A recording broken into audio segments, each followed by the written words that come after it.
just one. I'll miss you too, but I'm afraid the decision's been made up.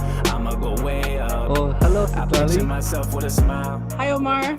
How are you? I'm doing well. How about yourself? I'm doing good, thank you. How's California traffic? Oh my goodness, it's horrible and it's hot. Like it was in the Oh. 90s today. So driving around, I mean, I have an AC, but when you get out that car and then I'm carrying my baby, so it could be Yeah, hectic, but I 90, love it. Though. I love the sun, so I'm good. yes. Sacrifices, sacrifices. That's right. That's right. Well, I was mostly raised in California, and then we moved out here to Texas. So I can tell you that traffic from Texas and California is a huge difference. Yes, I've never been to Texas, but I can imagine, right? It's much slower, like less Yes. pollution, less cars. I Yes, yes. imagine. And everything here is big. Wow. I heard Okay. about that too. Yeah, yeah, for sure. Like here, you see, you see a lot of people with trucks. Cause we came over here and I had a Honda Civic.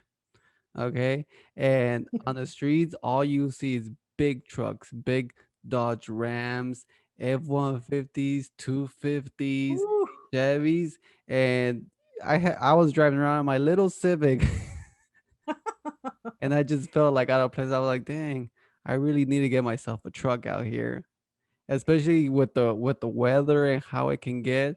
Now I see Oh like the yeah. true benefits of it.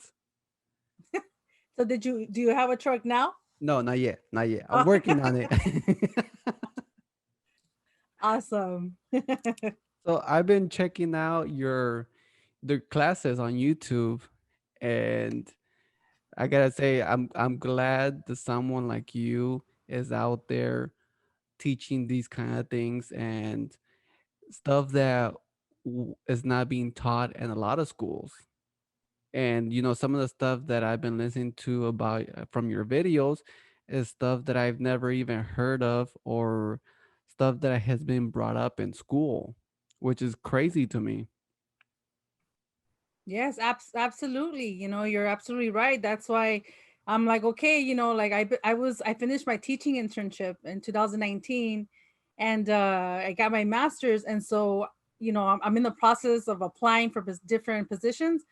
But I was like, you know what, we need to get this out. Like I've been focusing on social media, but I've never done it in such an organized, like class Mm, structured way.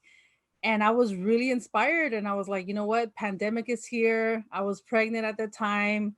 I couldn't join like the actions that were happening, so I said, now's my time. Let's do this, let's teach on YouTube. right. Yeah. So it's been amazing, and definitely I try to make it for everyone, right? Like for all ages, families. I have like whole families that are participating, the mom with her kids, a dad with his teenage son. Oh, And wow. so, I'm very mindful of that. So I don't try to sound too like academic, or like, you know what I'm saying? Like it's Right. about getting the information out as easily accessible as possible. It's about making things easier to people to understand, not getting caught up in, the academic jargon, so but Right. yes. Yeah, because I mean, a lot of information that you do share, like I said, is stuff that is not brought up in school. So sometimes, like even as I'm listening, I can a little get kind of get a little heated up because it's like, it doesn't make sense. And it's just great that you're able to maintain your posture and stay calm and just, make people aware and teach people and not sound too aggressive about it. It's not like you're trying to prove a point. It's you're there to actually have people learn and understand. Absolutely. I think, well, I've been doing this for 24 years, Omar. So Wow. I think at this point, I'm just so like, it's part of my life now. It's part of who I am. And so more than anything, I'm doing it because I love my people. I love my community. I want people to know this information, because there's been studies, that teaching children, especially students of color, Mexican, Central American, Black children, who they are, teaching them who they are, results in very a transformation. There's been a Mm, thing, Stanford did a study in 2016 where okay. teaching kids, culturally relative education or lessons, it made them, succeed academically. They did Mm, better in other subjects, not just in history and social sciences, but that awareness, it trickled over to mathematics, to science, the graduation rates. oh wow. So people don't talk about that. And it's like there's something very powerful that happens when you start learning your history, and like for my example, I was 15 when I started learning my history. Mm. And at that time, I wasn't the best student. I would ditch. I was like, I really didn't care about school, you know. And when I started learning my history, it really changed me. I said, you know Mm, what? Like, I can't be ditching school. I can't, I need to take myself seriously. I matter. There's something I want to say, there's something I want to contribute to this world. And I can see that happens to everyone else. I mean, a lot of people, right? And I think that's the most important thing, that we look at our history. It doesn't matter what your major is. You could be math, you could be economics, you could be an art, whatever it is that you're focused on. When you have a strong foundation in who you are, it really does uplift you, and it gives you a greater sense of self, of confidence. mm, And it's been proven, statistically proven, that we overachieve, that we accomplish so much more because we don't struggle with that, insecurity, with the self-hate, with not being comfortable with who we are. right. Was there a particular person who first gave you kind of the opening to your history, or how did it go down? Yes, and I was a ninth grader. I remember it was the second semester of the ninth grade. In my high school, Huntington Park High School in Los Angeles, there was a club called Chicano, Mexicano, Mexica Mm. Empowerment Committee, super long, right? And I was in a punk band at that time because I, Oh I wow. love music. I know, like, yeah, I was in a punk band. And I was singing a song, I was performing, I was singing a song, and the song said, you know, somos iguales aunque seamos ilegales, chinos, Mhm. japonés, mexicanos. Like, the song was about equal, we should all be treated equally, doesn't matter our legal status. That's what I knew at the time. And so these three guys came up to me and they gave me a flyer. And they're like, "Oh, you know what? That's an awesome song, but you should learn more about your history, because in reality, we're not illegal to this continent. Like, this ancestrally belongs to us." And I was like, "What?" Like, I was like, it sounded crazy to me. It sounded like, Right. estos están locos, like, these people are crazy. So I looked at the flyer and it said Mexican, not Hispanic, not Latino, learn your true history and identity. And so they had a club meeting. It was every Tuesday. And I went to the club meeting and I was like amazed. Like, I could not believe how much history had been denied to us, right? I did Mhm. not know about the genocide that our ancestors went through. I did not know about the accomplishments of our ancestors and other native, civilizations. I mean, it was just like a whole new world opened before me. And Right. it was back then, the club was part of the Mexica movement, which was a nonprofit organization back at that Mm. time. And so that's how I started learning my history. That's how I started. And when that happened, I was like, I need to be part of this. Like, I couldn't believe it. Like, I was so shocked. And I asked my mom, I asked my grandma, my grandpa, like, I was like, did you know this? They're like, no, like, we're not taught that in Mexico. Right. And so that just shows you the massive, importance of this history. And so it's been 24 years since then. So as you can imagine, I've just tried to always, improve, learn more. I keep learning and trying to do different projects to let everybody know, right? Because Right. I'm a strong believer that we should all know this. We should Yes. all know this history. Yeah, it's crazy because even in history, you only learn like the beginning of America. But and then there's this time gap where it's like in between and you don't know what happened between that. It's like there's this timeline where you don't know exactly what happened, but then there's here where, Columbus came and now we have a new history beginning. But before Mhm. that, we don't really get to learn that. And I mean, that's great that you were able to that you got introduced to that group. And there should be more clubs or more groups like that, to where they teach people of their own history. Because even like our parents, our I can't, my parents barely went to school, and they don't really know. And you know they had to, instead of going to school, they had to survive, they had to go to work, they had to make money. My dad only went to elementary school, and then it was like he got in and then he got out because he had to go to work. Saying my Yep. mom had to go, she made it to middle school and then got out because she had to work. Yep. So they didn't really have even any history taught to them. So it's like, what they could only teach us what they know, and even what they know is not a lot. Yep. And you know what? You're absolutely true about that. But my mom didn't finish elementary school. Mm, My dad went to junior high, and it's like, and even knowing our history, like this generation, like what our parents sacrificed, and for us to be able to even think about history and identity, like that's a privilege in itself, that our parents didn't have. And if you take it a generation back, their parents didn't have. So it's like, because of the poverty, because of all the challenges that they mm, faced, obviously this wasn't a conversation, right? Like, right. I talked to my elders because I've asked them. My great grandpa was a bracero, and I didn't know that until recently, like a few years ago. And asking my family members, right? Like, oh, what did you guys know about him? Or where was he born? Where was he raised? Like, a lot of them had a hard time answering that because Mm, we're not used to, you know what I'm saying? Like, that's a privilege in itself, like for us to stop and think and try to build our family tree. And that's something that I'm very happy that this generation, like my cousins and all, they're like, oh wow, like yes, I'm gonna start doing that now, or I'm gonna start researching. And so, but you're absolutely right. Like our parents sacrificed so much that this wasn't even a conversation, right? So right. I think that's something that we should honor and say, okay, they have unfortunately didn't have that privilege, but you know what?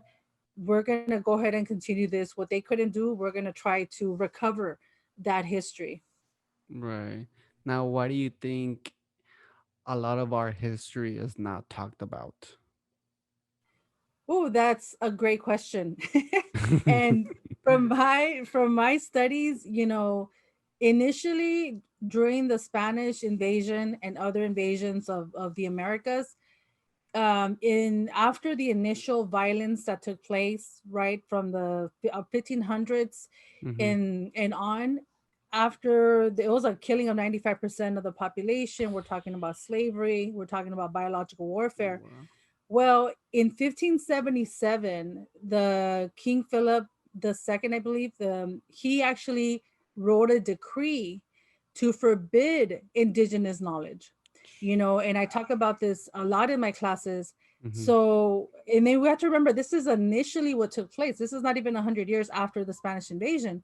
And so they were already concerned Mm, that indigenous peoples, how do you destroy a population? How do you, cut their leadership, is by forbidding them to know who they are. Because wow. again, knowing who you are is powerful. Knowing who you are, understanding your legacy, that's a very powerful thing. And so go back to 1577, it's something that was systemically done, right? A lot of our ancestors that were practicing indigenous traditions, you know, there was a campaign like the Spanish Inquisition. It Mm-hmm. happened to our ancestors, right? And the first 100 years were the most violent, where they would look for people in our communities that were practicing indigenous traditions, and they would publicly execute them. They were put on Wow. trial. So if you can imagine generation after generation of going through that, eventually people are not going to know. And I'm not saying all indigenous peoples, right? Because a lot of people were able to maintain a strong hold of who they are. Yeah. But in general, a lot of our ancestors went through this, right? And it's interesting because that happened in 1577. And then as early as 2010, recently in Tucson, actually in Tustin, that's in Texas, right? Tustin school Tustin. district. Is That it I don't know. Tucson? No, no, Tucson. I'm sorry, Tucson. Tucson. Tucson, Arizona. Tucson, Arizona. Thank you. Okay. Tucson, Arizona. As soon as Tucson, Arizona, they were banning Mexican American studies, right? Really? And they passed it because they passed the the program. It was a new program at that time, Mexican American Studies, and the governor, the city. I mean, it was crazy. There's a lot of documentation on this. They actually forbid the teaching of Mexican American studies. They called it un-American. They called it that it was biased. They banned Wow. books. They banned a whole list of books of like a lot of authors that were people of color, Mexican, Black authors. And so that's a recent example of how us understanding our history, learning our history is seen as a threat. Because what happened, and after they banned that study, there's been more studies that actually came in, like ethnic studies. Ethnic Mm-hmm. studies, it's being taught in a lot of districts in a lot of states, and a lot of people now they're trying to bring it to the high schools and make it mandatory. It's already mandatory at Cal States here in California. And it's interesting because again, when people take an ethnic studies course, again, the it's basically building a leadership, Right. right? And I'm never going to forget, I saw a documentary on YouTube by one of the Dr. Buelna. He's a board member from Los Angeles Community College District. Mm-hmm. And in this documentary, one of the people they were talking about the banning of Mexican American studies. He said, like, because they asked him why are a lot of conservative people, a lot of white people, why are they so against Mexican American studies? Like, what's going on? Right. And he said they're afraid of our leadership. They're Mm-hmm. afraid that these courses, because they do develop leaders, a lot of people that go on to be successful, that go on to do great things in life, a lot of them went through an ethnic studies program. A lot of them learned who they were around the way. And it was very interesting to me because they said, yes, these programs develop leaders. Those leaders are going to be politically conscious. They're going to take action in their communities. Those leaders are going to, run for office. These leaders, and because we're becoming the majority, that's obviously a threat to this whole racism of white supremacy, the racism Right. of trying to keep our people down. So it's all connected. They see the threat because it's political power that we are getting little by little.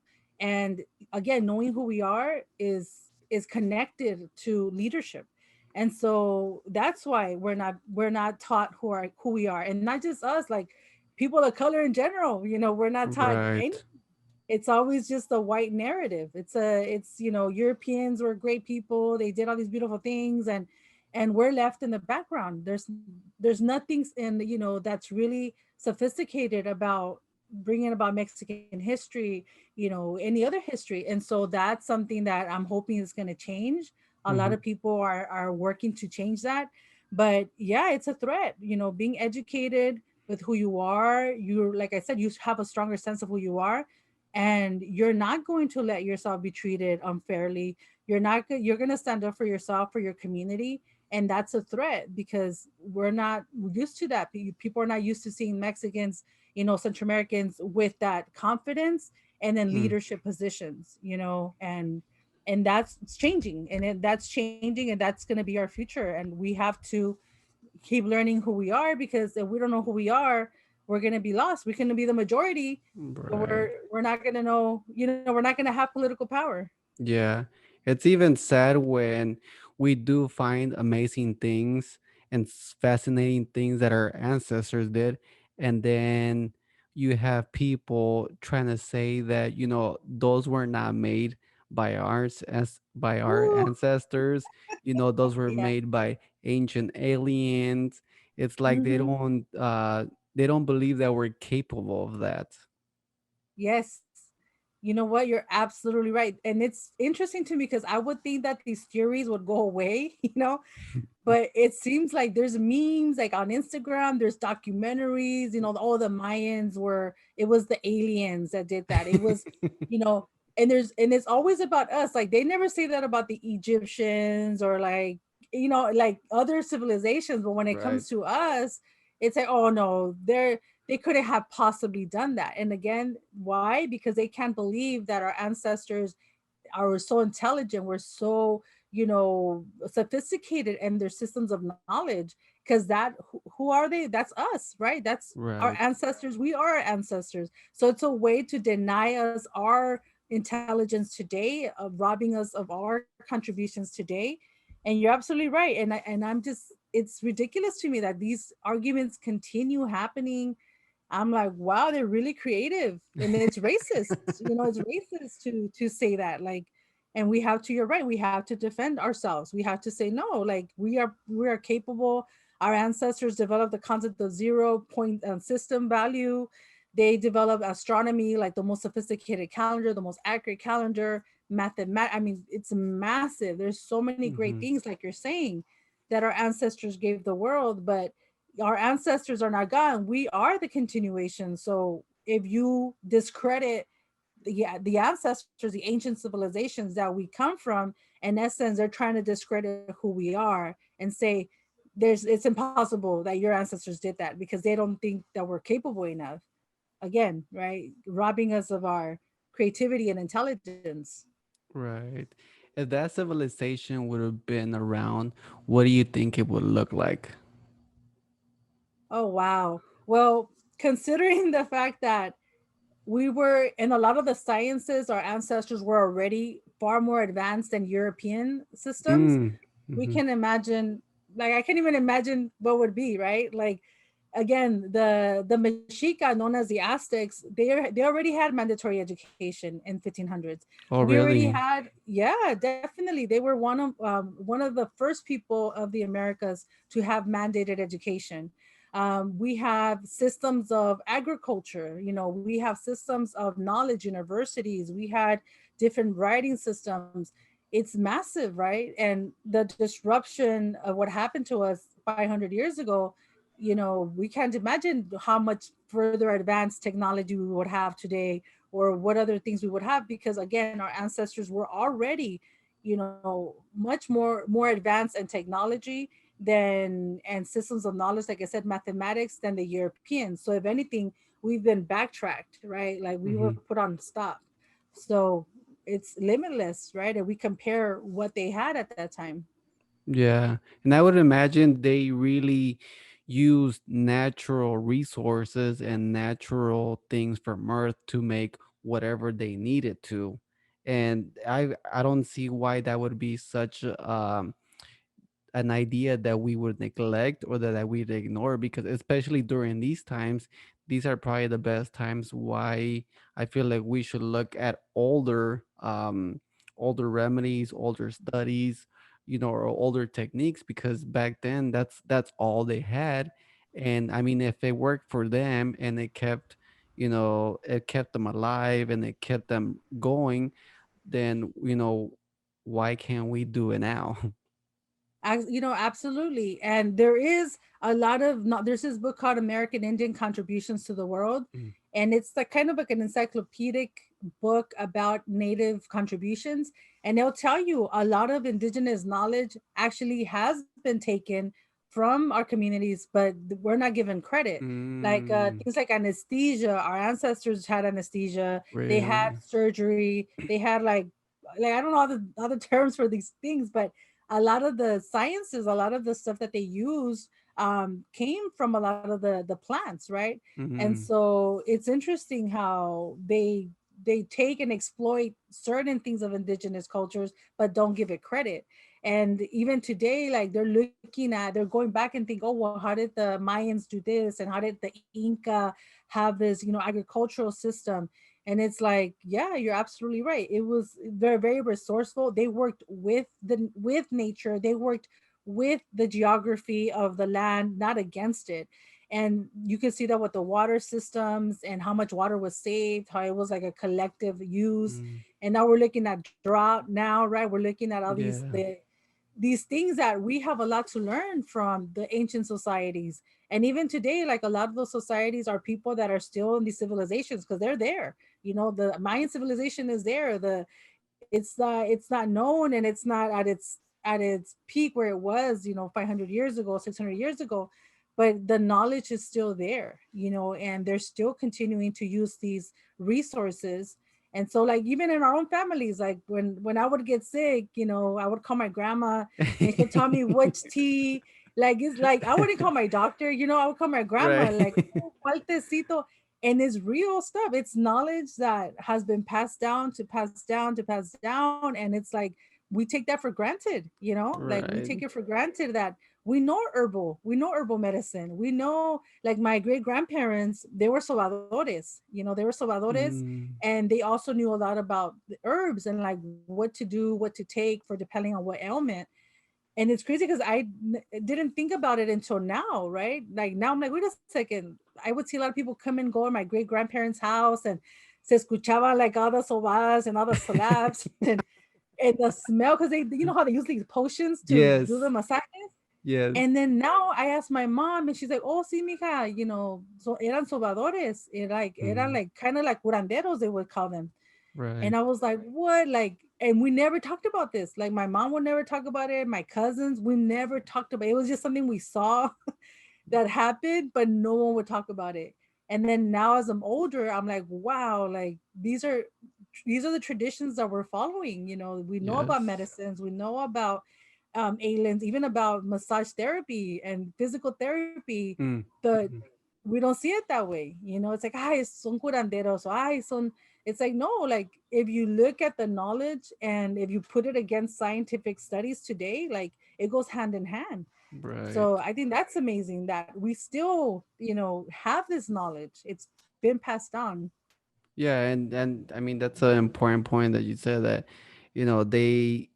they kind of ignored the fact that these came from our ancestors when, you know, even I mean even when I do talk to some people like when I was in Cali, and it's like they want a real remedy. They say, you know what, you need to go down to Tijuana, and that's the real spot. That's where you get the Yeah, real herbs. that's right. That's right.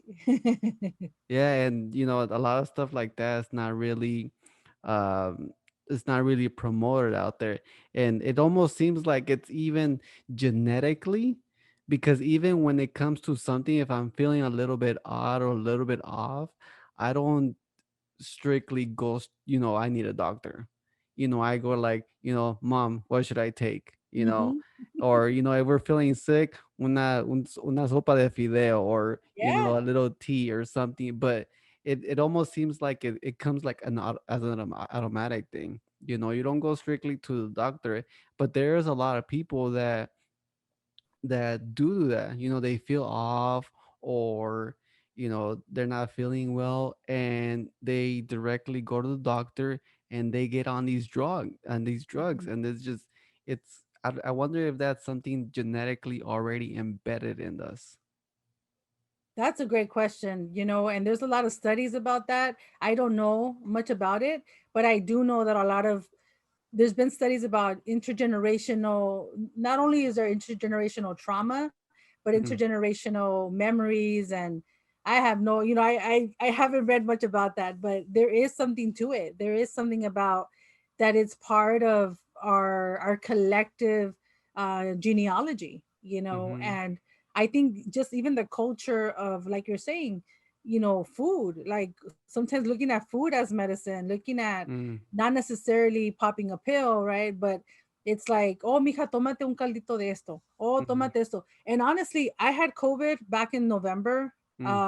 and I was 8 months pregnant, Oh wow. and it was really bad. Like, my husband and I had it really bad. Oh wow. And honestly, my suegra, my mother-in-law, I don't know how she came up with these things, but she was like, oh, like, she made us like these teas, every day. I love her so much. Every day she would bring us like this tea with eucalipto, yerba buena, like, and we didn't have to go to the hospital. Like, not that I didn't want to, but because I was a high risk pregnancy with my baby, I was afraid that if I went to the hospital, they would make me and get an induction. Like, I was really really scared of that. I was like, you know what I'm saying, it was really really scary at that time. Like, it was Right. bad. But yeah, like, so I would, so my suegra would bring us teas, and I would, before I would drink it, I would look up the benefits online, because I'm scared of my baby and all this, like Yeah. what's gonna happen.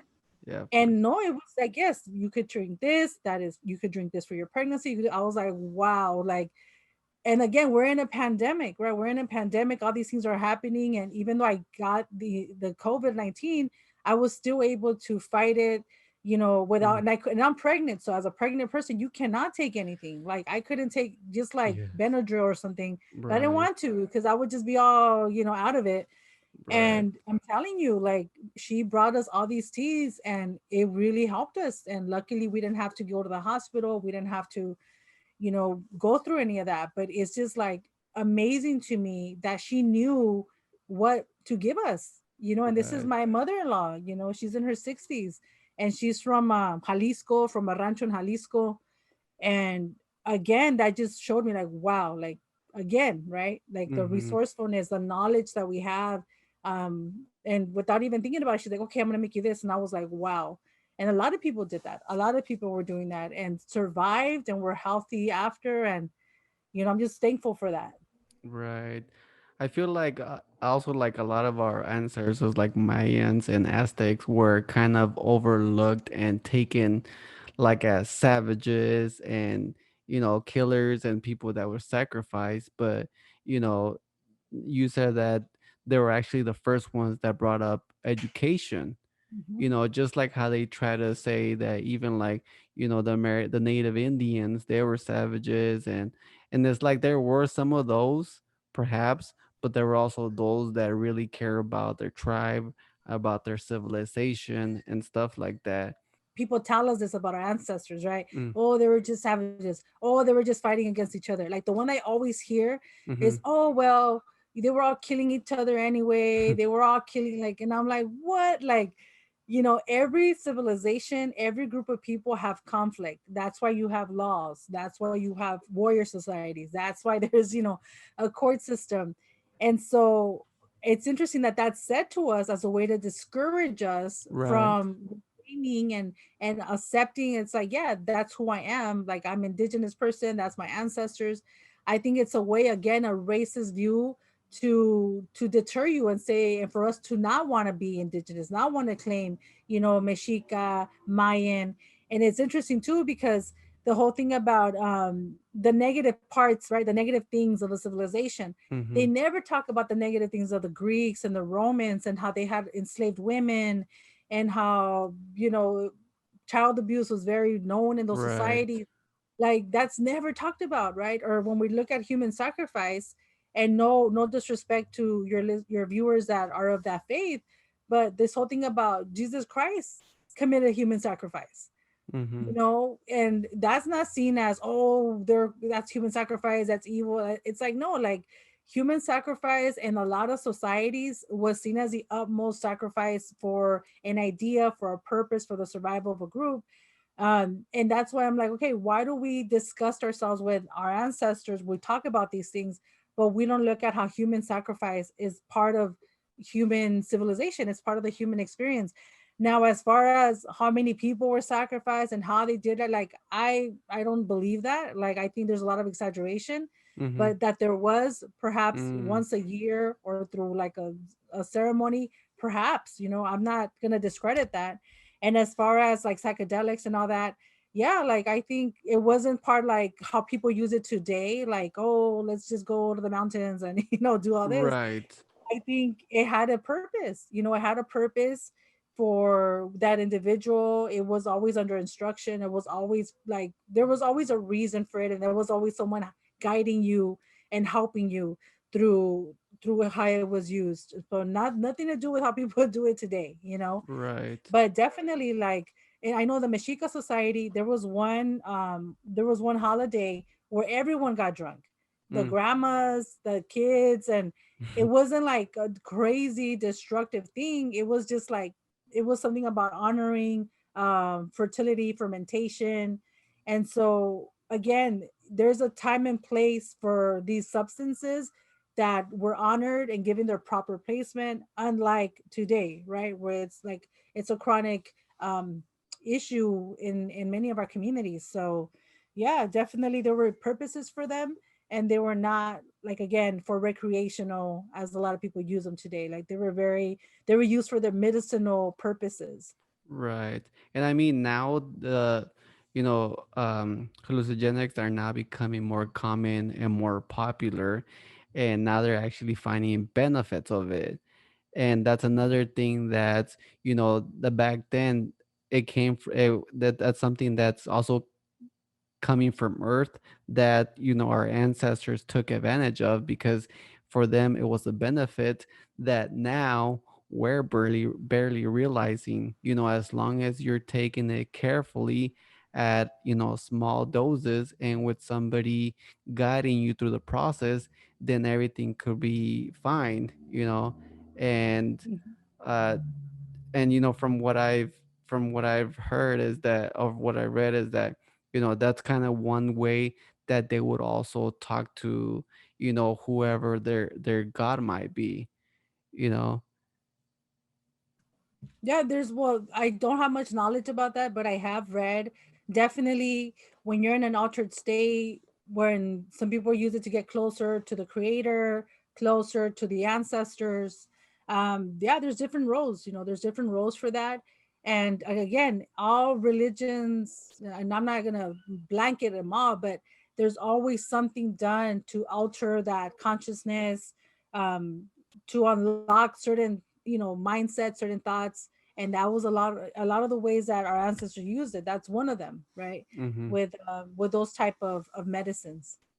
and it's crazy to me because even when our ancestors, like, let's say that they were worshiping these gods, but then now at our new era, you see a lot of Mexicans or a lot of our families being you know um super about religion, or about being a Catholic, or about being a Christian. So it's like, where does that come from? Yeah, and you know what, there's a lot to say about that. There's a lot to say. From my understanding, at least for the Mexica and the nearby groups from the Valley of Mexico, as far as a religion goes, my understanding was it was one creator and there was different manifestations. So not that there were different gods, but different elements of one entity. That's my mm, understanding, right? mm-hmm, And when the Spanish invaded, and like I said, they had like the genocide, the killings, the persecutions of a lot of our elders and a lot of the priests and priestesses, because we also had women that were priests, priestesses. mm, So what happened was a complete destruction. Because before, when I was younger, I didn't understand why our people were so into Catholicism, Christianity. Like I didn't get it. Like I was like, wait, that's not even from our people. Like, why are we doing that? But it wasn't until I learned how that took place, right? It was a very, very, as a torture. There were killings, there were persecutions. A lot of our people were put to death for practicing in an indigenous tradition, oh for wow. carrying an indigenous artifact, right? And so you look at centuries of that, and then you look at how we were forced to convert. A lot of our people, when they would, before they would kill the ancestor, our ancestors, they would baptize them right before they killed them, right? mm, And so it's like, if you're looking at that as an outsider and you're looking at your elders being persecuted, like you're gonna be like, wow, like if I don't convert, that's gonna happen to me. And so mm, that history of how it took place was very violent. It was very violent. The trauma that it caused a lot of our communities. And so now I see why our people are so, into that. But another thing I want to do say is that a lot of times the things that our ancestors were doing, like for example, the Mexica, say, for example, La Virgen de Guadalupe, we'll take that mm-hmm. as an example, right? Okay. A lot of the times, our people were still practice their traditions or their religion, right? For lack of a better word. And the Europeans couldn't stop them. They couldn't stop them. They would try to convert them, doing this, but they couldn't. Like our people were just continuing their day life, continuing their traditions. So the Europeans, what they would do is put a European name on this, on this element, on this manifestation, and say, okay, yeah, we'll call it Virgen de Guadalupe or call it this. because they couldn't stop our people from going to that certain, temple. Ah. So they destroyed the temple, built a church on it, and our people would keep going, not because if it was a church, but because of what was under it, right? And there's been cases that a lot of our times our people would fool the Spanish priests. They would fool them. They Mhm. would get like a statue of a, I don't know, like a saint, right? Like a Catholic saint. Mhm. And they found out that they would pray to the saint, but underneath the saint was a statue of like an indigenous artifact, an indigenous manifestation. Oh. And so our people were as they could, they wanted to continue being who they were. And they're like, okay, well, we're gonna pretend that we're praying to whatever they want us to pray, but we're actually gonna continue our traditions without them knowing. And this was, they talked about this. A lot of the priests were really, upset that our people were finding ways to trick them and say, oh yes, okay, yeah, we'll believe in your God, okay. But over here they had like the whole indigenous, artifacts and traditions. And that's one of the things that you find a lot in Mexico. If you see in Mexico, and this is another within the last 3 years I learned, there's like, oh, esta ciudad le reza a este santo. Oh, y ahora Mhm. es el día del santo este. Y ahora es Mhm. el día del santo de Atocha. Like, it's very common in Mexico to have so many saints being celebrated on certain days, right? Right. And I always wondered, where does this come from? And if you look at, again, indigenous societies, especially in Mexico, a lot of times each city used to have one element or one, Oh AKA God, wow. right? Mhm. Exactly. And so that's another tradition that was taken on, that was Europeanized to, make it seem like it's a Catholic thing. But if you look at the origins of it, it's actually an indigenous tradition, right? And Mhm. because I was like, why are there so many santos? I would always grow up asking my mom, like, there's a lot of santos. Like, how do you keep up? Right. But then knowing now, it's like, no, that's because before the Spanish invasion, every city had different representations, like Tlaloc or Chalchitlique, like, you know what I mean? There was different elements that represented that city, and they honored that manifestation certain time of the year, certain time of the day with certain celebrations. And you go to Mexico today, like in certain towns, they celebrate El Dia de Santo Atocha, Mhm. Santo Niño de Atocha. It's a big party. It's like a whole week, right, of fiestas. And so anyway, there's a lot of things that survived the Spanish Inquisition of indigenous people, not as itself as it was originally, but in different variations of it. And if I can also add and let you know about the quinceañeras. Right. Quinceañeras, we think they're Spanish, they're Catholic. No, they're not. These were native traditions, rites of passages for young women, that was seen as in many indigenous societies, that was taken over by the Spanish, that was Mm. Europeanized. They turned it into this whole thing with a priest and you have to go to church. But the idea of a quinceañera is indigenous, and a lot of us don't Mm. know that. We think it's something, that we do as Católicos, but no, we have to look at the origins. And it was actually an indigenous tradition. Also, having godparents, not the Mhm. whole baptism aspect of it, Mhm. but having an extended family member that's going to take care of your young one. That idea, I think even the Inca did that too. It's a very Oh wow. common indigenous tradition, because it's like you're thinking as a community, you're like, you want to have your child protected in case something ever happens to you. And it's a way to create extended families. It's a way to grow your community. If you're saying, okay, you would now be the godfather or the godmother. And so you're bringing in people into your family that are not blood related a lot of the times.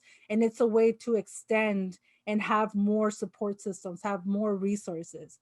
And Mhm. that itself is an indigenous tradition. So, we have to honor that and say, no, Right. like, we're still doing so many things we don't even know, but we're doing so many things that are indigenous, right? And even the language, like, you probably didn't know this, but you speak Nahuatl. Mhm. I didn't know that. Like, cuando te dices, no te agüites, tocayo, no pises el Oh zacate, wow. mira el papolote, toma un popote.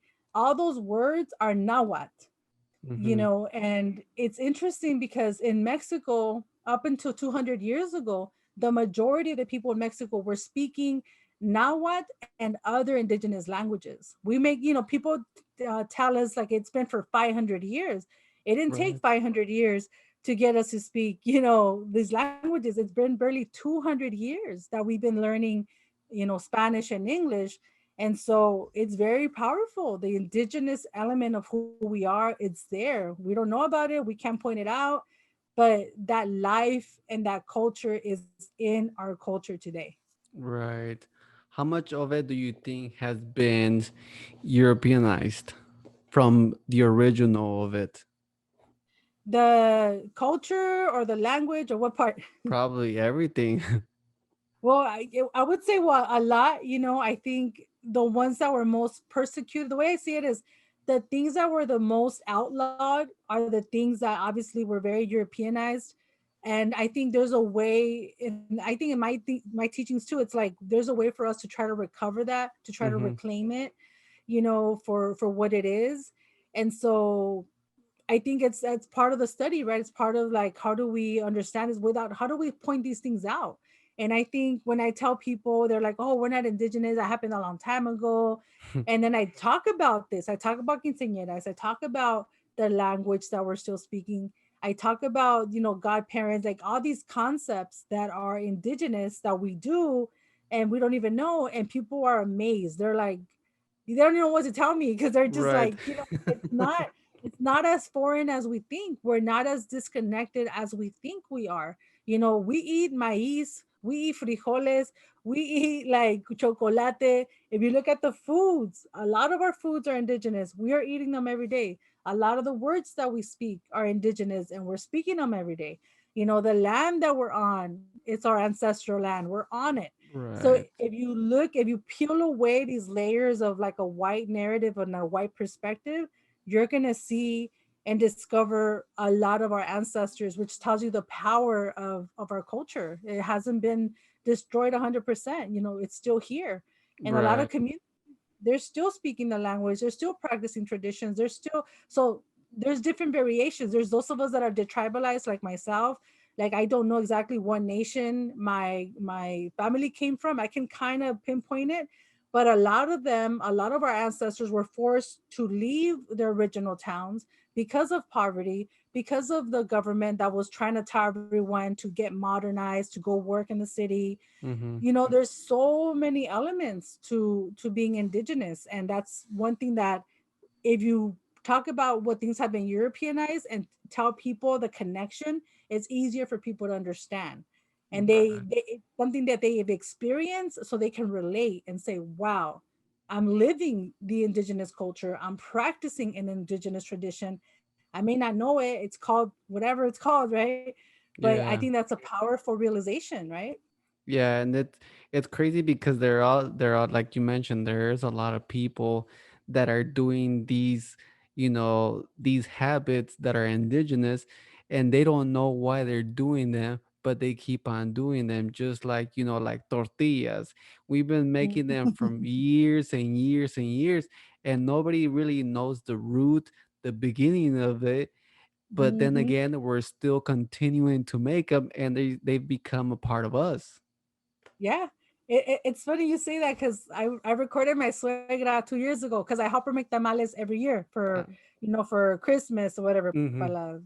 And so I remember I was recording her and I was like, wow, I was like, we've been doing this for 8,000 years because corn is 8,000 years old, right? And Wow. so she kind of looked at me like, they're not things we talk about, right? But I was telling her, no, like I go, this is beautiful. Like I want to, because to me, that's a tradition I want to bring my kids is making Right. tamales, right? And so she kind of looked at me like, wow, like, it didn't, she hadn't thought about that before. But you're Right. absolutely right. Like making tamales is, is an ancient tradition, making tamales, making pupusas, making it's such an ancient tradition that we are doing. Like the whole history of corn is amazing. Corn, people don't know, was botanically engineered to be the size and colors that they are today. It wasn't. They didn't naturally grow out of the ground that way, and Mm, that tells you the power of our ancestors. botanical engineering, right? Their Mm-hmm. science, their knowledge of the plants, that they were able to engineer corn to where it is today. Corn started being this big. Wow. That's the root of where corn comes from. Mm-hmm. And now it's huge, it's massive, it's black, it's red, it's yellow. And that was all because of botanical engineering, Wow. and I think even with kids, I tell my little nieces and nephews all the time, like I go, yeah, I go, this is what our great ancestors did. And they're like, oh, okay. Because they're small. It's hard for them to think. They could just think about Right. grandma. But I tell them, no, no, your great, like they've been doing this, and they're like, oh, like, to try to connect them, like personalize it, like this is what we've been doing for thousands of years. So Right. absolutely, absolutely. Yeah, and like even like you said, another thing that we just continue to do and do, and we don't know the root is like you mentioned, quinceañeras. I mean, Mhm. and you talk about that this is something that was, created thousands of years ago, and I would, I can't even imagine how much of a difference would be back then to now. But I see kind of the purpose of it to kind of build community, because back in the day, I mean, during those times, you kind of needed community because the people in your community was all that you had and all that Mhm. you relied on, and it's just Yep. crazy to me how, yeah, like I said, we've done this year after year after year. And you know what, honestly, like after seeing all this, sometimes it can even be to where you feel like you don't even want to do quinceañera. But just like how you said, if once you know your history, then this is something that was done by my ancestors, and this is something that will help keep the culture alive. And you know what? And you can reclaim it. Like I have many friends. I have a friend. The first one I went to is she's also learning her history. She's been learning her history. So her daughter quinceañera came. Mm-hmm. So what did she do? She had a quinceañera for her, but it wasn't through the church. It wasn't anything like that. Okay. She what she did was they had the party, they had like la presentó, like she called it like a presentación, right? La presentó.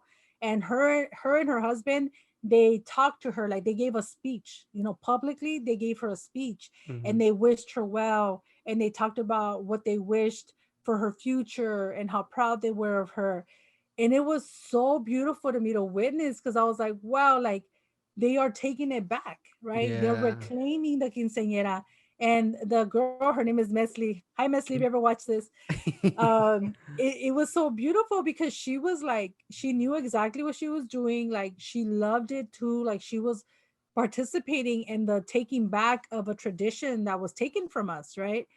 And it's like indigenizing it again, like reclaiming it again. And also I would say too, like for weddings, for my wedding, Mm-hmm. I studied a lot about what I wanted to do. And my husband and I, as best as I could, we had like a native ceremony, and my family, it's so funny because my family, they know I'm all about this, right? Mm-hmm. So when they were there, I had an aunt that was like, "Oh, I knew this was gonna be church related." She's like, "I knew you weren't gonna go to the church." I was like, "No, like because weddings are a human experience, a human ceremony, and to me, every time there's a big thing in my life that's gonna happen, I always try to honor the way that my ancestors did it, as a Mm-hmm. way to reclaim, but also as a way to show everyone that there's so much beauty in our culture, that we can get married without European culture. We can have a quinceañera without the church. Like, and that doesn't make you a bad person, doesn't make you an evil person, doesn't make you a witch. Like, it's a way, it's a way to reclaim it with beauty, with respect. And at the same time, it's educating people about your traditions, and it was beautiful. It was beautiful ceremonies, like I said. And it's something that there's an opportunity for you to reclaim it. Like instead of saying, "Oh, I'm not gonna do it," it's like, wait, I'm gonna do it because my ancestors did it, but let me just take it back. Let me Right. try to bring it back to what it was.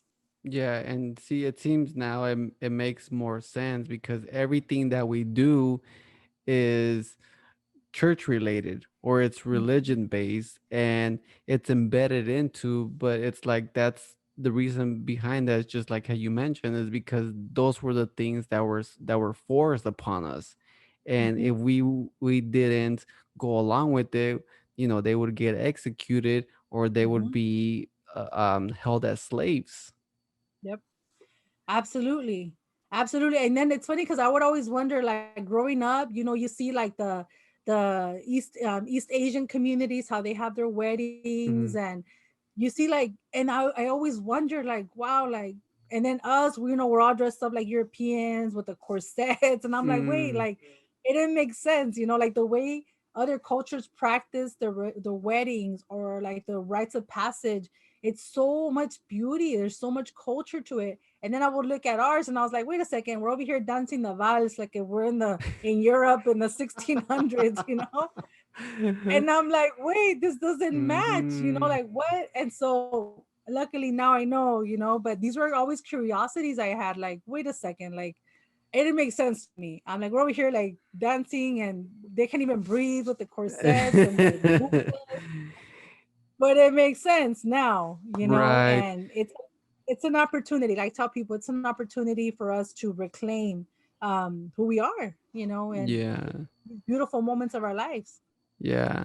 And as a quinceañera, I'm pretty sure it's been a rough time because, you know, now I think it's more questionable that, because in the quinceañera, once you turn 15, you're considered as mature, you're considered as a woman. But is that really the case? Because even though you turn 15, I mean, you can't even get your driver license yet. Exactly. Well, back in a lot of indigenous societies, I know for sure the Mexica women married a lot younger. Wow. So at that time, it's like at 15, you could already marry. But the thing is, like, you married younger because we had to look at the mortality rates at that time, right? So Mm, the mortality rates globally now, it's like 67 years old. Back 500 years ago, globally, the mortality, the life expectancy was mm-hmm. shorter. So things happen sooner. You know what I mean? Right. So people always like, wait, that's really young. It's really young according to our life expectancy now. But back 500 years ago, they married younger because you lived a shorter life. And Mm, so another thing too, it's like we don't have the male rites of passages. That's another thing, right? It's like we don't know that there were also ceremonies for men. That one wasn't reclaimed. oh, That one, really? I haven't seen it reclaimed. But there were rites of passages for men too. What were You know, those? it was kind of similar from what I know. I haven't seen too much documentation on it based on the writings that I've read, like 16th century manuscripts. But there was still like a ceremony, a dinner, something Mm, happened to kind of distinguish, right? Okay, now you're no longer a little boy, you're now a young adult, and these are your responsibilities. And so it was like you're saying, like a communal thing, right? It was a mm-hmm. collective thing. And so, and that's something that I know a friend of mine recently, within a few years ago, she did that for her nephew. They had a ceremony for Oh, him. It was a beautiful ceremony. And it's like, yeah, because we boys always wonder, what about me, right? Like yeah. the boys are like, "Y mi quinceañera qué?" And it's like, yeah, they're right. They're right because it's like, how do they celebrate being a man? How do they celebrate going over to being a young adult? Right. And if you look at other cultures, it's a way to celebrate a different journey of your life, a different chapter in your life, and it serves a purpose, right? It serves a purpose. And you're right, now 15, you're 15, but you're right, you can't drive, you can't drink, you can't. So it's kind of like, okay, I'm 15. Now what? But if you look at back in the day, why 15 was a special age is because back in the day, at that age, you can marry already. At that age, you can, Mm, go out and do your life as an that makes adult sense. because life expectancy was shorter. I wonder what the life expectancy was for our ancestors. For I know it's different. I know that in the 1500s in Mexico was about, I would say 40, Oh, 50 perhaps. wow. And Yeah, 40, 50. was it because diseases, or what were some of the main causes that people You will know, die that's a good from. question. I don't think I've studied that. I think Mm, I don't know if just in general, like, because I've learned about human like anthropology, as far as anthropology. mm-hmm. Not a lot of people made it past, I want to say even 60. You know, Oh I don't know wow. if it had to do with the diet. I don't know how to do with natural causes. I don't know. Mm, But it wasn't what it is today. You know, it wasn't right, what it is today for sure. And even right. even like childbirth, right? Like 500 years ago, giving having a child was super sacred. It was like, why was it so important? Because you could die. You Yes. know, a life expectancy of a mother bringing a child to the world, she had a high chance of passing away, right? And so again, that's another thing that in the, at least in the Mexica society, was highly honored, right? It was Mm, high, there was a lot of ceremony with childbirth, there was a lot of like sacred elements to childbirth. And it's like, why? Well, because it was a big deal. You could die, bringing a right. child to the world, you could die. Now we have a lot more technology, medicines, but just worldwide, the childbirth in itself was a very, very dangerous thing, activity for a woman.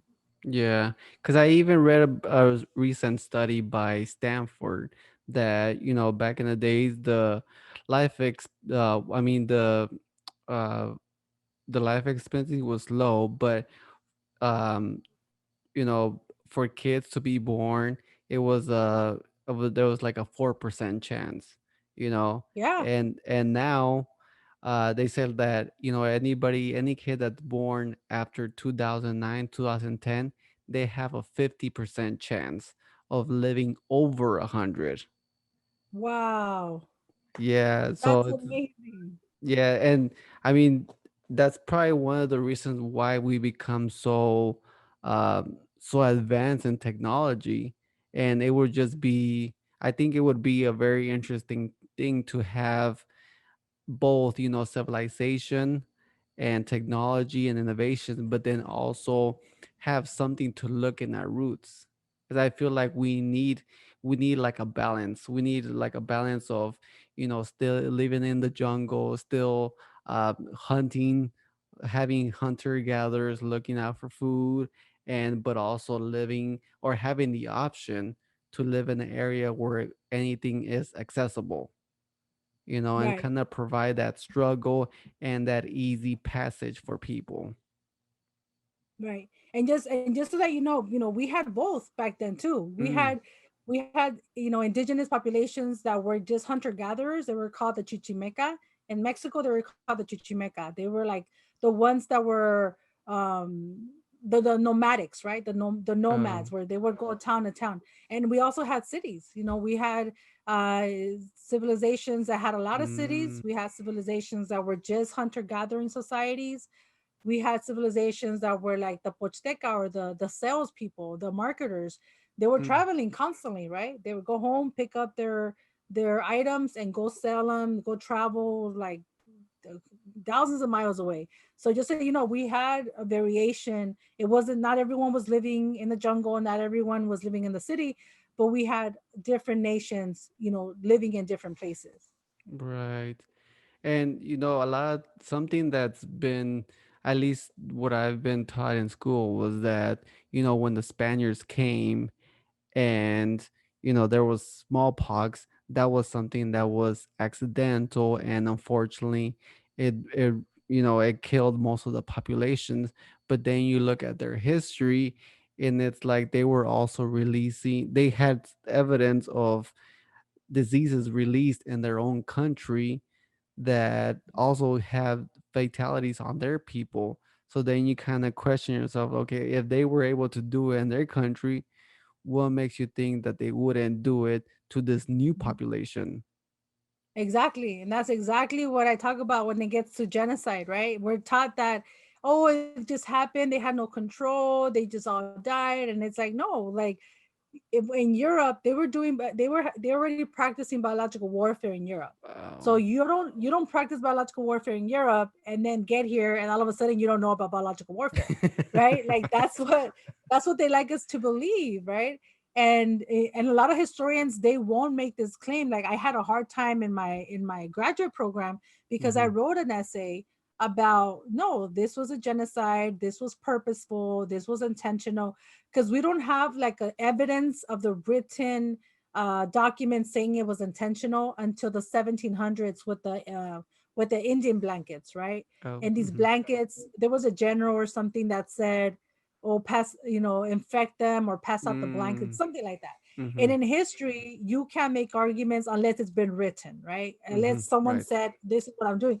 But what I argued was, no, like not everyone's going to write their intentions. You have to go based on circumstantial evidence. Circumstantial evidence, if they went to this town and next thing 90 to 100% of the population died, and then they went to this town and those towns became their allies and they didn't die. It's like, why did this population that wasn't in agreement with the Europeans died, but not this other group of indigenous people that were in agreement with the Europeans? They seem to survive. So there's a lot of cases where you see how it's way too much of a coincidence that these group of people died with smallpox, but not this other group of people, Mm. right? And so I Mhm. always argue the other people that allied themselves with the Spaniards, because there was a lot of alliances. There's a lot of indigenous people that aligned themselves with the Spaniards. Why Mm. didn't they die of smallpox to the Right. extent that the Mexica did or other indigenous populations? So to me, that's why it's like, no, they were working with the Spanish, or I should say the Spanish were working with them. So they benefited from that alliance. So they weren't going to kill them unless Mexica and other groups that resisted the Spanish, they were infected at alarming rates. But why? Because it was purposeful, Right. and it's like I always struggled with that because people don't want to call it what it is. Even today, they're like, no, well, it wasn't like that. They just didn't know. And it's like, no, no, they knew what they were doing. It was a genocide. And even the word genocide, like people don't even call it genocide. But I've Mhm. studied that Raphael Lemkin, who is Mhm. the Polish Jew who created the concept of genocide, he would study how the Mexica were treated, how the Mayan were treated, how the Inca were treated by the Spanish. And he wrote about that in his book where he's talking about what is genocide.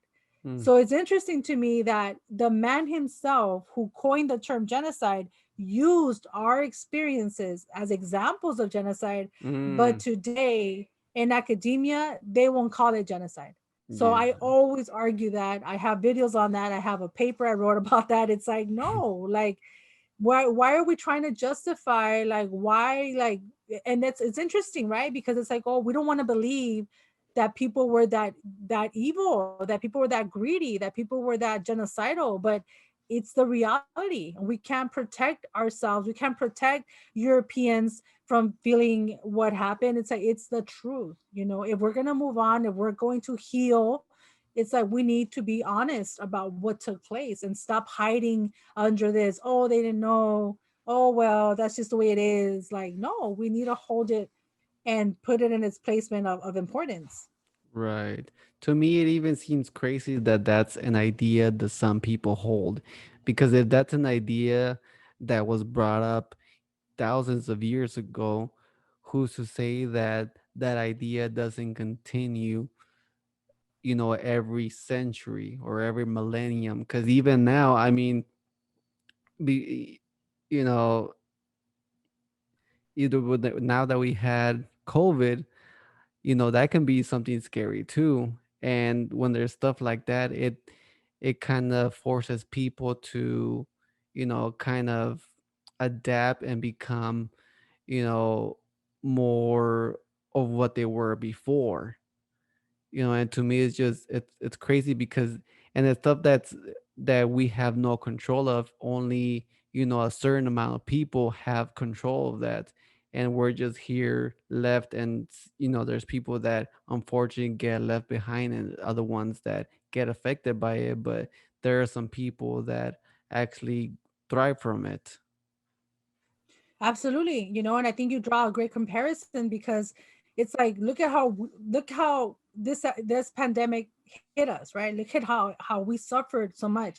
Just imagine this type of illnesses 500 years ago, right? And it's like it gave us a good example of what our ancestors went through, right? Mm-hmm. With smallpox. Because it's like they didn't know what it was. People were just dying left and right, waking up with all Mm-hmm. these, blisters and oozing. And it's like, how do you explain this, right? And you're just dying, dying, dying, dying. And it's like, it's a very traumatic experience to go through. Even now, today, in the 21st century, like this modern country, this supposedly first world country, it's like, look at the devastation on the United States. Look at the massive deaths. I mean, let's not talk about Trump right now about this, but this itself, like, look at the trauma it caused, right? A lot of us, Right. and I myself have survived that. It's like, Yes. honestly, I was like, there were nights I was like, oh my goodness, am I gonna make it alive? It was horrible. Like, it's like, it's not like a flu. It's not, it was just horrible. Like, I honestly like talk to my husband and my family, like, if anything happens, if I pass, like, it was that serious. Mm-hmm. So you're absolutely right. Just to imagine what this would be like 500 years ago, right? Right. Absolutely.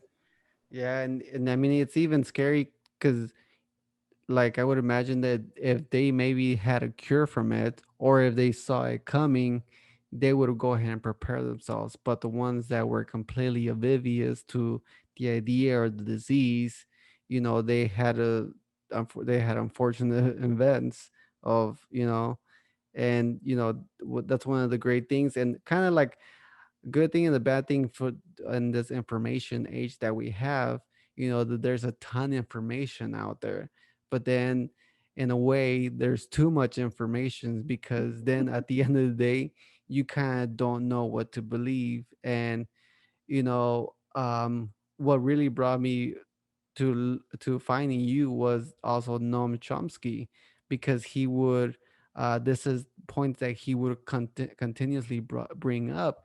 But you would get those people that are very aggressive um and very aggressive about the talks that you eventually just take them as conspiracy theories or people that are just being people that are just exaggerating about any topic, and that can also be a problem. Absolutely. It's interesting you brought Noam Chomsky, because Noam Chomsky is probably one of the best, I don't know, researchers, philosophers of our lifetime. He wrote a book called Year 501, The Mm, Conquest Continues. mm-hmm, And he wrote that in 1991 or 92. And I was like, wow, like this man, and he's Jewish, right? He's this right. Jewish, very, very open-minded, very, very like, he's amazing. Anyway, he talked about like all of this, right? And not just about conquest, not just about the invasion of the Americas, but how the conquest continues to this day, like NAFTA and all Mm, these corporations that are taking over the resources of so-called Latin America. And I mean, he doesn't shy away from the topic, right. and he's Mm, also a linguist. There's so much to this man, and it's like, it's interesting because when people, and I think anytime you're talking about information, at least my approach, I always like to say where I get the information from. Like, if you see my classes, I'm always like on this page and this book, and this source on this website. Like, I think it's so important, right? Because of social media, because of all these like sound bites. It's like, me, as I'm learning something, I always want to learn it for myself. I do like to hear people talk. I do like to learn like orally, but I'm always like, I don't want to believe something or accept it or repeat it unless I can read the primary source myself, unless I can go there myself, read it, and have that satisfaction that, okay, yes, I can back up what this person said. And now I can say it. And I think that's important because it's easy now to just repeat what people say. And it's like, I yes. understand we're like in this culture where our attention span, there's been studies, the attention span of people on social media is like the attention span of a goldfish, something like that. So, you know what I mean? So I get it how people just want to like say something Yes. quick, but that's why like on TikTok I have 1 minute on TikTok to say what I have to say. So I'm like, I put my slide right there, like with the source. And to me it's like I do that as a resource for people, because just like I exist and the way that I think, other people do too. And I think we need to be transparent about where you're getting your information from, why should we should learn this. And like Noam Chomsky, his books are hard to read. That's why I love listening Yes. to his interviews instead, because I don't know, like, he's powerful, but he knows so much that he talks like in like abbreviations and years, and I'm just like, Yes. I don't get it. Like, let me read your interview better. Right. And his interviews, they're easier to follow, and his talks when he gives conferences. But it's, yeah, absolutely, like, it's so much information. And I always tell people, you can't just, like I tell my cousins too, right? You can't just go based on a Facebook post or this person that wrote this in their car. Like, you have to really do the research yourself. Like, you really have to research and know what you think and why you think what you think. That's really important. Noam Chomsky. And see, one of the things that when I was reading and researching about him is I love how, he really looked into the whole like community as far as, Mexicans, Guatemalans, El Salvador. And one of the points that he brings up is that we were already doing good on our own. Yep. And when the Europeans or the Americans would come in and influence the leaders, that's when you see everything dipping down. Yeah, absolutely. I think his voice is very much needed, right? When we Yes. talk about our history and our collective experience as people in the so-called south of the border. I think he really gives credit to our ancestors, to the way that we function as a society, and he really is critical of European imperialism and European capitalism. So I think there should be more people like him. Yes. Unfortunately, hopefully there's more coming down the way, but I think that's the way we should be looking at things. And that's the thing, like, we were fine already. And this is the thing, like, people don't understand. They're like, well, if it wasn't European, somebody else would have come. And I'm Mm, like, wow, like, actually, and no one ever thinks about how our ancestors probably had already traveled outside of right. the Americas, right? They always make it seem like we never traveled, that we were always here, and that it was the Europeans who came here and we're just here. Like, no, it's like, we know that the Chinese also visited the Americas Mm, before the European invasion. Who's to say that our ancestors also traveled out and visited other civilizations? Michael D. Cole talks about that.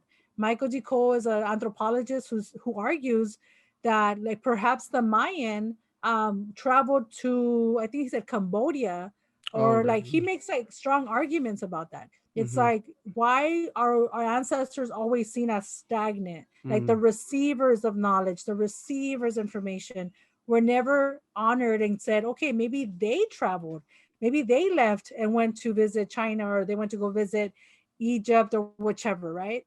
And it's right. always, that's another thing, the imagination. We're not allowed to think of our ancestors as travelers, as explorers, but we're always supposed to just accept that Europeans were here and that it was eventually going to happen. And it's not that way.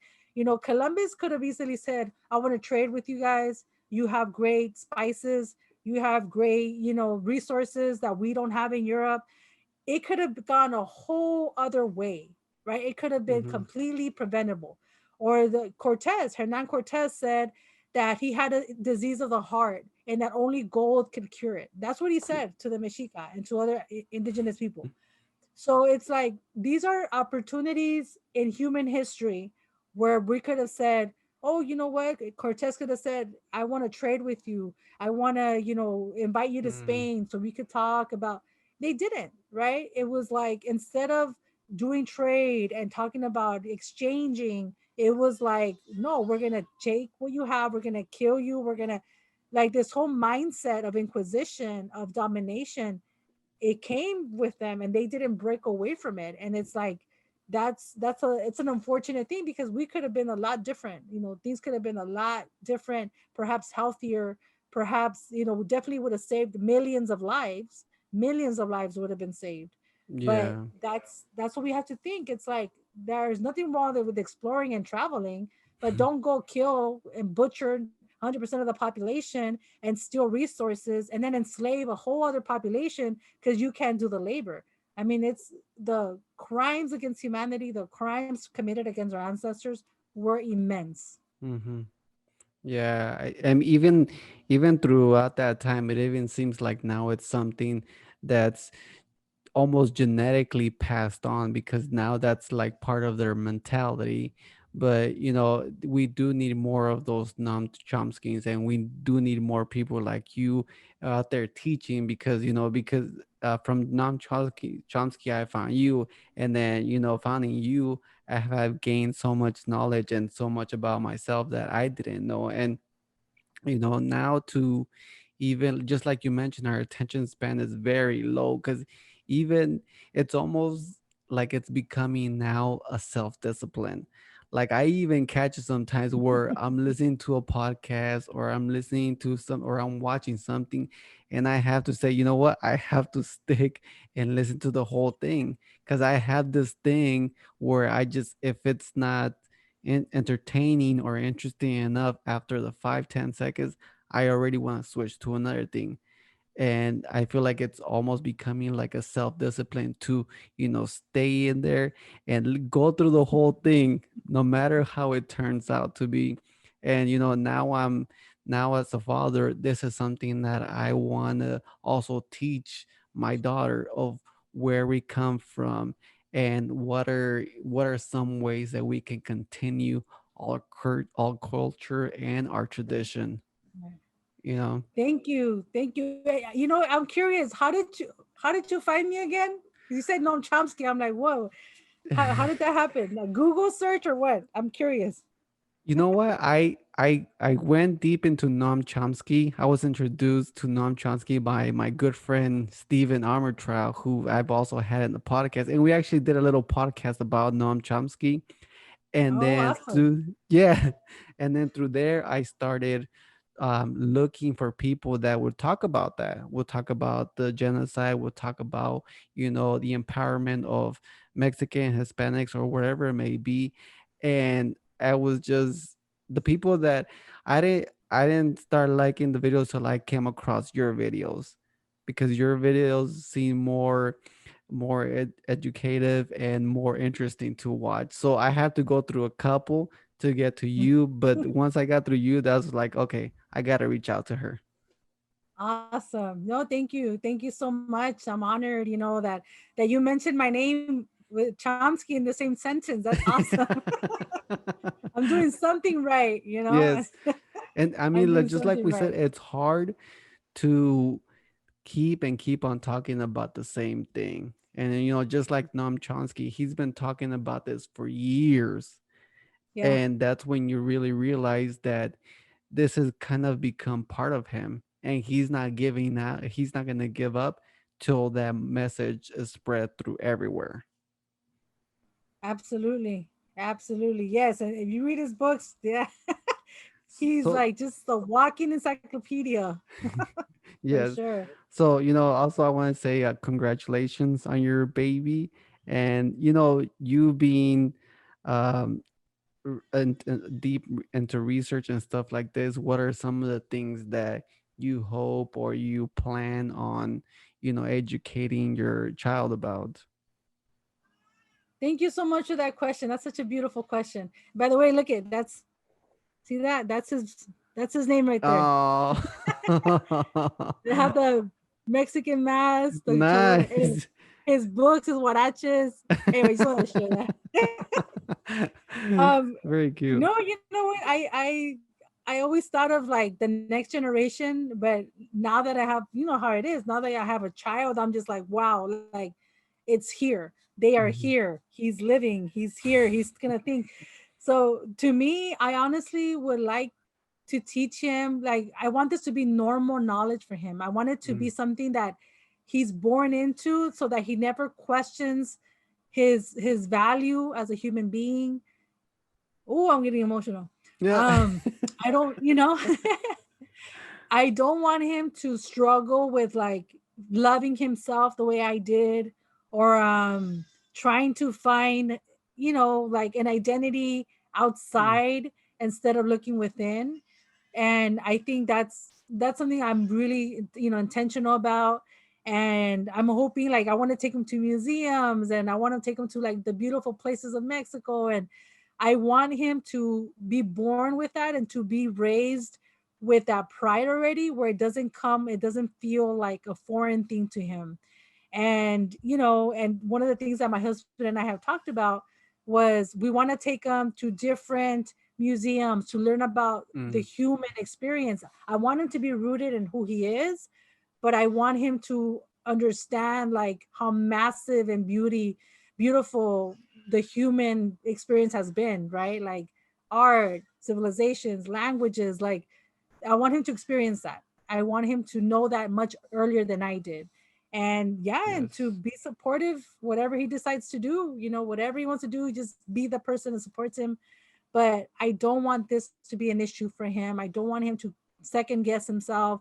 I don't want him to, like in college, like the imposter syndrome. I went through that a lot. Like, Mm, oh my gosh, mm, am I really this smart? Like honestly, I would like win competitions and mm. like scholarships, and I would like wonder, wow, did I really deserve this? Like, am I that intelligent? Like, it's really the psychology, right, of like not valuing yourself and not saying I deserve this. I honor and merit this.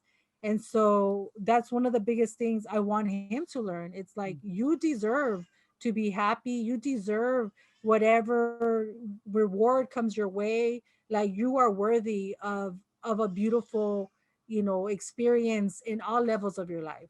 So if I can give that to him, and he can give that to his kids, and hopefully this generation of really being a having the full human experience, and not having a lot of these shadows of doubt and lies and white supremacy, I would be very happy.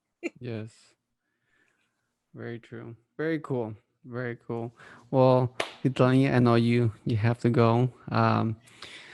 Thank you so much for doing this. I really appreciate it. And like I said, thank you for, everything that you do, the research that you do, the videos that you're putting out there, the books that you're putting out there. It really does make a difference. And if you could, can you tell the listeners where they can reach you if they want to, just like me, find out more stuff about where they came from, their history and stuff like that? Absolutely. And thank you, Omar. Again, I know you've been trying to talk with me for a while, and thank you for your patience waiting for me. I'm very honored, I'm very honored to share space with you. I'm glad that you're reaching out and that you're exposing your audience to this information.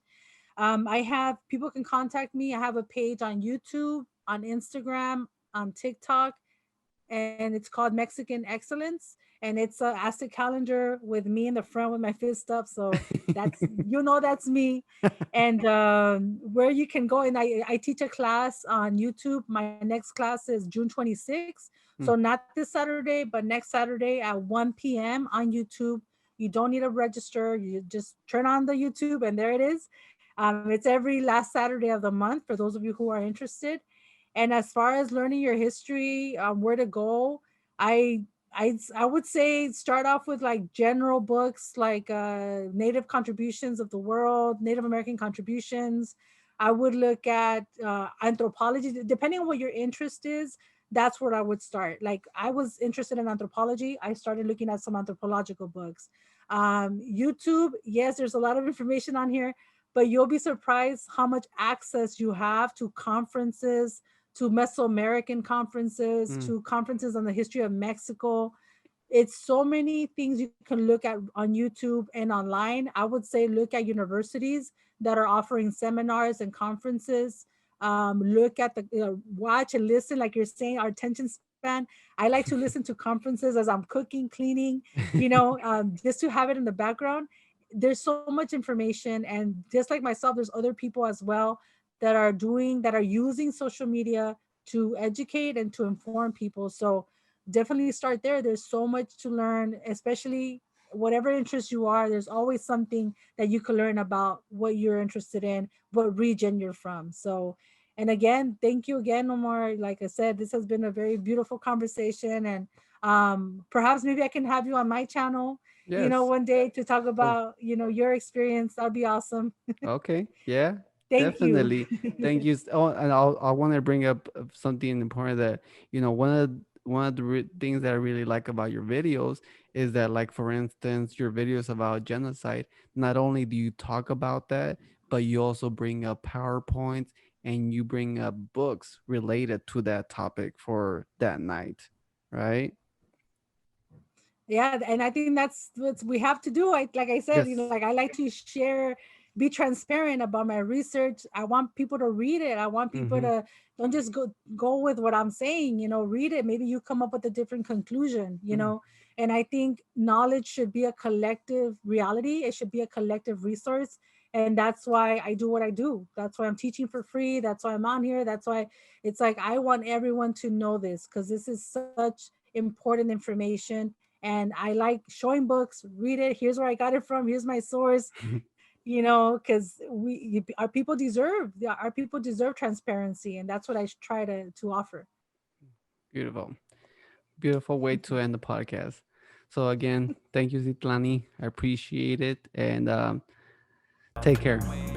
Thank you so much, Omar. Have a great night. Thank you so Okay, much. you too. Bye. And that's why I stay up. Why I dream if you wake up.